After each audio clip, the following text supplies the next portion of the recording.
ఒక వయసు వచ్చిన తరువాత కూడా ఒక్క రూపాయి సంపాదించలేదనుకోండి, సఖే ఓ స్నేహితుడా విను అని ఒక ముఖ్యమైన విషయాన్ని ప్రతిపాదిస్తున్నారు. డబ్బు లేకపోతే నిందకి గురైపోతావు.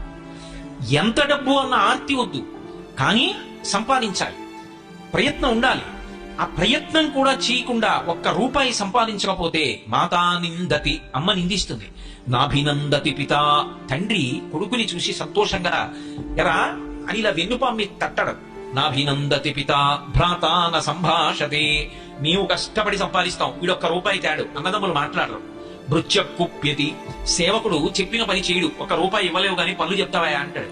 భృత్య కుప్యతి నానుగచ్చతి సుత, తండ్రి గారి ఇంట్లోకి వస్తుంటే కొడుకు జలపాత్ర పట్టుకుని ఎదురొచ్చి నాన్నగారు కాళ్ళు కడుక్కోండి అనాలి.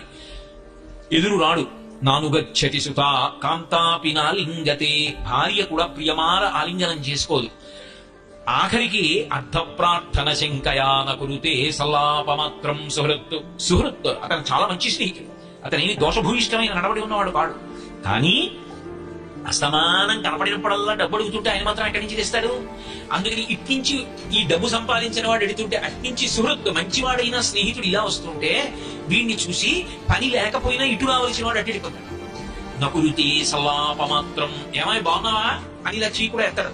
నకురుతే సల్లాపమాత్రం సుహృత్ తస్మాత్ నైతికమర్థమార్జన శృణుసఖే. కాబట్టి ఓ స్నేహితుడా డబ్బు సంపాదించు. డబ్బు సంపాదించనన్న మాట అనకు, యవ్వనంలో డబ్బు సంపాదించి తీరాలి.